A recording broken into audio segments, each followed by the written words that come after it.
Today we are going to study a new phenomena of light, diffraction. Diffraction tells us light do not travel in straight line. It was a very challenging statement. Those lines, the light do not travel straight line. People believed that light is collection of particles, which is known as corpuscles, and those particles can only travel in straight line. Then the Christian hygiene put forward a new theory known as the wave theory. Okay, so during those times, the diffraction that the light which do not travel in straight line was a challenging statement. Okay, so but now we can simply explain this phenomenon. To understand this particular phenomenon, I want you to consider this figure. Okay, we have the figure 1. We have a source which is emitting light. We have an obstruction and we have a screen. If the light travel in straight line, suppose this is our obstruction.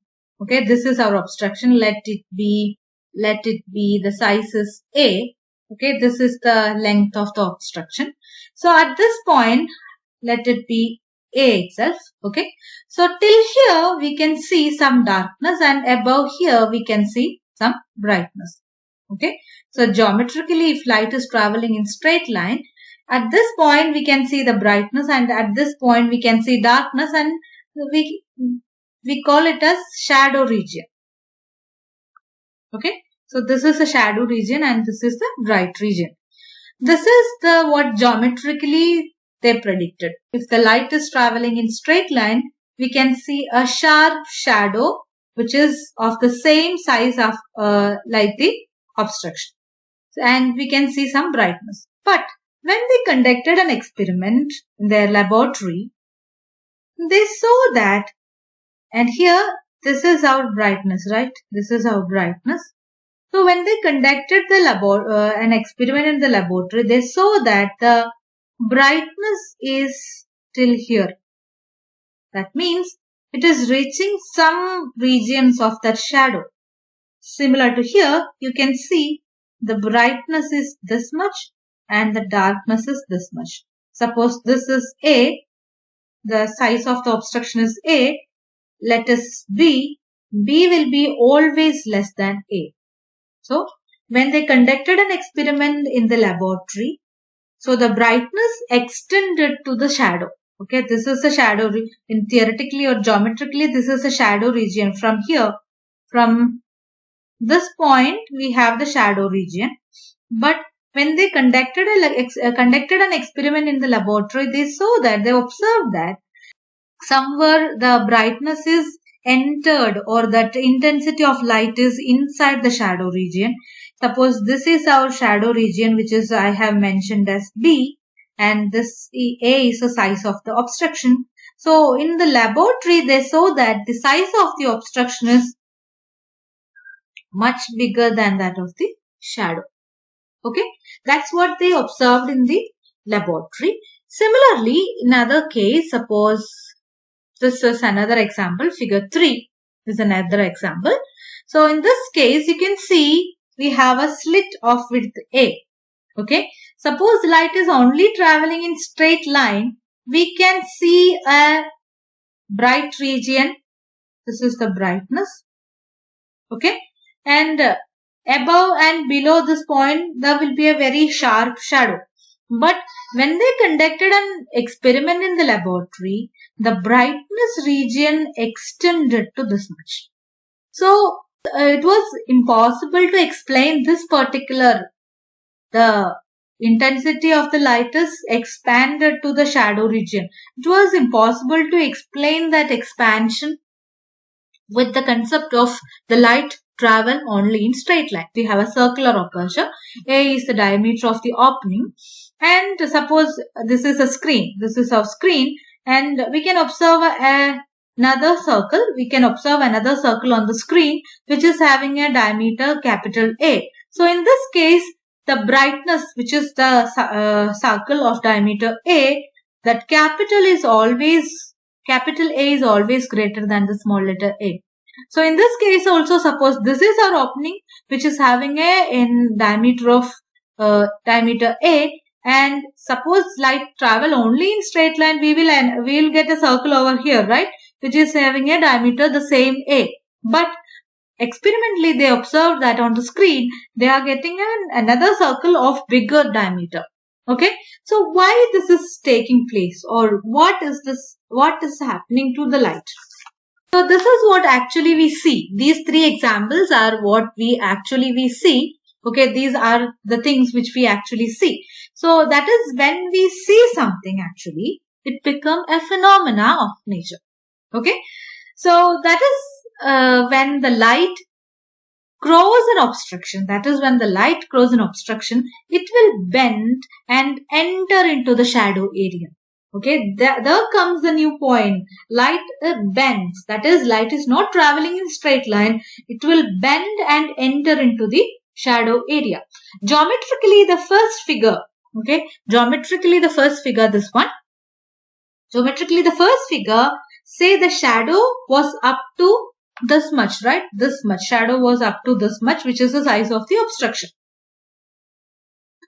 But practically, the shadow is up to this much. That is the B, which is less than A. So the shadow reduced to this much. That is the light intensity or that brightness enters into the shadow region. Why this is happening? Why this is happening? Because it is the nature of the light. The light has a wave nature. Okay, there comes the importance of the wave nature. Light is behaving as a wave. It is always having a tendency to spread. That's why this thing is happening. But there is a rule. Okay, the bending is always towards the shadow area. Okay, the bending is always towards the shadow area, and this particular phenomena of bending of light is known as the diffraction. Or we can define the phenomena of bending of light around the obstacle is known as diffraction. Due to diffraction, there will be an encroachment of light into the shadow region. That's similar to this thing. So you can see the brightness enters into the shadow region. Okay, geometrically this was the boundary of that intensity, bright region and the shadow region. But here you can see when we conducted an experiment, the brightness enters into the shadow region. That is shadow region, that the shadow area got reduced. Well, the light encroached into the shadow region. So this is diffraction, that is a bending of light around the obstacle is known as the diffraction. Okay, so this is a basic idea of the diffraction. In the previous class, we already studied another phenomena which is known as interference. Okay, let's see how this diffraction and interference are differ from each other. Okay, how these two are different from each other. So in the case of interference, I hope you remember the statement, that is, interference is superposition of two coherent wavefronts.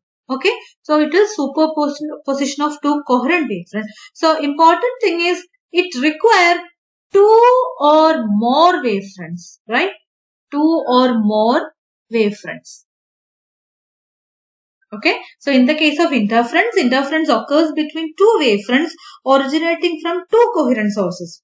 Okay, but in the case of diffraction, it is not compulsory to have two different coherent sources. I hope you remember the Huygens theory. Each point on the primary wavefront, it is acting as a source of secondary wavefronts. Okay, so in the case of diffraction, the secondary wavelets originating from the different points of the same wavefront is producing the diffraction. So here the secondary wavefronts is responsible for diffraction.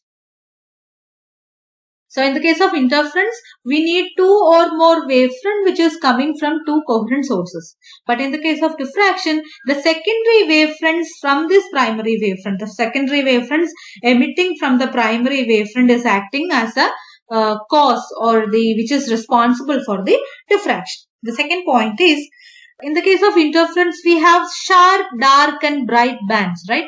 We have the minimum intensity, which is known as, the maximum intensity, which is known as the bright band or bright ring, or the minimum intensity is known as the destructive interference or dark band.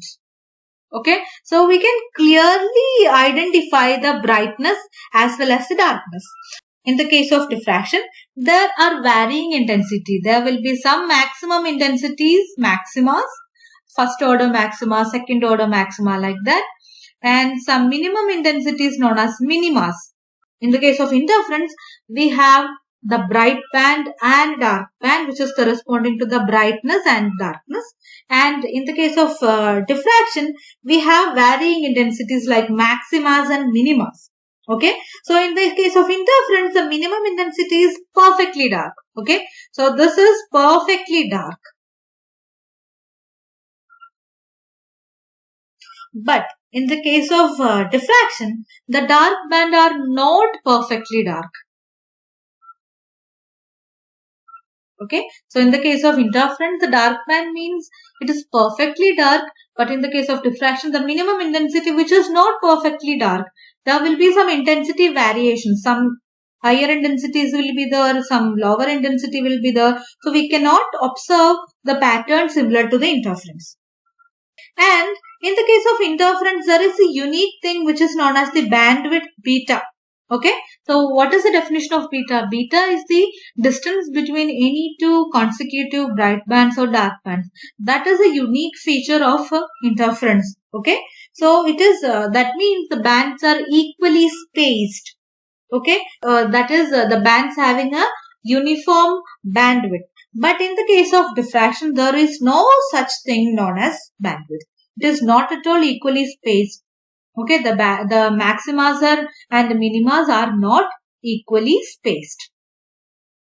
This is the difference between the interference and diffraction. So, in the case of interference, we need two coherent sources, but in the case of diffraction, one source is required, so that secondary wavelets which are responsible for the phenomena of diffraction. Okay, so in the case of interference, we have bright band and dark band, which is perfectly bright and perfectly dark. But in the case of diffraction, we have maximas and minimas, which is the slight intensity variation, which is not perfectly dark and perfectly bright. In the case of interference, we have something which is known as bandwidth. But in the case of diffraction, the maximas and minimas are not equally spaced. Okay, that is the difference between the interference and diffraction. Now let's move on to the types of diffraction. Okay, so we know that the diffraction pattern. So in this first figure or the second figure, you can see, okay, you have an source which is emitting light. Okay, so you have a source which is emitting light. You have a slit or an obstruction, and you have a screen. To produce a diffraction pattern, we need at least these three things. We need a source, we need an obstruction or a slit, and a screen. Okay, so the diffraction pattern is determined by the distance of the source and the screen from that obstruction. Okay, so from this particular obstruction, how distant is the source and the screen, that is defining the diffraction pattern. Suppose the source and the slit is very close, so the wavefront will be a spherical wavefront or a cylindrical wavefront. Suppose it is the aperture is far away from the source, we can see a plane wavefront. Okay, so based on the position of the source and the screen and the aperture, the diffraction is classified into two. Okay, so based on the source, screen, and the aperture, the diffraction is classified into two, which is you studied in the +2 classes, Fresnel and Fraunhofer diffraction. Okay, the Fresnel diffraction is very simple. Simple means we have a source which is emitting light, we have an aperture or a slit, and we have a screen. Okay, that is the structure of a Fresnel diffraction pattern. The source of the light, the screen, and the aperture is placed at a finite distance. So here you can see from the aperture to the source, we have a distance, suppose it is A. From the aperture to the screen, we have another distance, suppose it is B. So this A and B should be finite. Okay, so the incident wavefront falling on the aperture and one reaching the screen, either spherical or cylindrical. Okay, in this case, we can observe a spherical or a cylindrical wavefront on the screen. But this has a limitation. We cannot place the source and screen at an infinite distance from the aperture. That is the limitation about the Fresnel's diffraction. Okay. In the case of Fraunhofer diffraction, as you can see in this picture, we have two convex lenses. One is L1 and the other one is L2. Okay. So we have two convex lenses, which is one is placed between the source and the aperture. The other one placed between the aperture and the screen. So here, in order to produce the Fraunhofer diffraction, one convex lens kept at the one side of the source will convert the spherical wavefront into a plane wavefront, whereas the second one, okay, the L2, which is kept on the screen side, will convert the plane wavefront. That is, here we will be getting the plane wavefront, right? So here we will get the plane wavefront. So this plane wavefronts will be converted into the spherical wavefront, which in turn will get focused on the screen. Okay, so this will be getting focused on the screen. So here it will get diffracted. Okay, it will get diffracted. So this diffracted light will be focused by this L2 and we will get a pattern on the screen. Okay, so in this case of Fresnel's diffraction, the source, slit and the screen, which is at a finite distance. But in the case of a Fraunhofer diffraction, the source, the screen and the slit, which is at infinite distance with the help of two lenses, one kept between the source and the slit and the other one kept between the screen and the slit.